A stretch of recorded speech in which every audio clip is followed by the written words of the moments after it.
ایک دفعہ کا ذکر ہے کہ ایلڈوریا کی سلطنت میں امارا نام کی ایک نوجوان شہزادی رہتی تھی۔ امارا اپنی مہربانی، ذہانت اور بہادری کے جذبے کے لیے پورے ملک میں مشہور تھی۔ تاہم اس کی بہت سی صلاحیتوں کے باوجود وہ اکثر وسیع محل میں تنہا محسوس کرتی تھی، ایک سچے دوست کی آرزو کرتی تھی جو اسے سمجھے۔ ایک روشن صبح، جیسے ہی امارا شاہی باغات میں گھوم رہی تھی، اس نے ایک عجیب و غریب منظر کو ٹھوکر ماری۔ ایک چکنی کالی بلی جس کی چمکدار سبز آنکھوں تھی، سنگ مرمر کے چشمے کے اوپر بیٹھی تھی۔ بلی کسی دوسری دنیا کی چمک سے دمکتی دکھائی دے رہی تھی، اور امارا کے قریب آتے ہی وہ سریلی آواز میں بولی، سلام شہزادی امارا۔ بلی نے خوبصورتی سے جھکتے ہوئے کہا، میں لونا ہوں، قدیم جادو کا محافظ۔ مجھے آپ کی ضرورت کے وقت آپ کی مدد کے لیے بھیجا گیا ہے۔ امارا حیران مگر متجسس تھی۔ اس نے بات کرنے والے جانوروں اور جادوئی مخلوق کی کہانیاں سنی تھیں، لیکن اس کا سامنا کبھی نہیں ہوا۔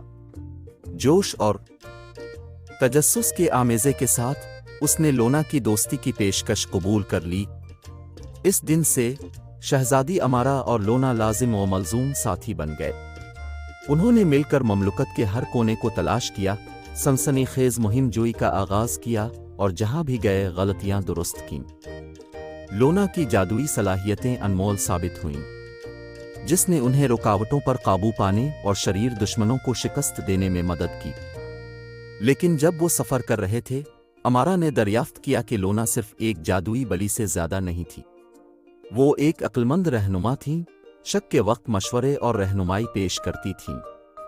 وہ ایک وفادار دوست تھی، فتح اور مصیبت میں امارا کے شانہ بشانہ کھڑی تھی۔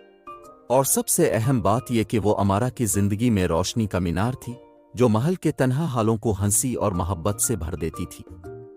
جیسے جیسے ان کا رشتہ ہر گزرتے دن کے ساتھ مضبوط ہوتا گیا، اسی طرح پوری مملکت میں ان کی ساکھ بھی بڑھ گئی۔ امارا کی بہادری اور لونا کا جادو افسانوی بن گیا۔ ان سب لوگوں کے دلوں میں امید اور حیرت پیدا ہو گئی جو انہیں جانتے تھے۔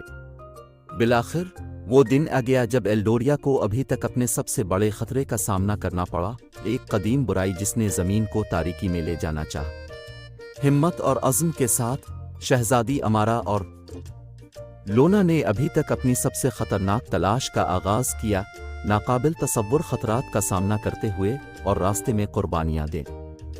لیکن اپنی دوستی کی طاقت اور ان کے دلوں کی طاقت سے وہ فتح یاب ہوئے، اندھیروں کو دور کرتے ہوئے اور سلطنت میں ایک بار پھر امن بحال کیا۔ اور جب وہ اپنے لوگوں کی خوشیوں کے درمیان فاتحانہ انداز میں کھڑے تھے، شہزادی امارا جانتی تھی کہ وہ اس دن کے لیے ہمیشہ شکر گزار رہیں گی جب وہ اپنی جادوئی بلی کی ساتھی لونا سے ملی، جس نے اس کی زندگی کو اس طرح بدل دیا جس کا وہ تصور بھی نہیں کر سکتی تھی۔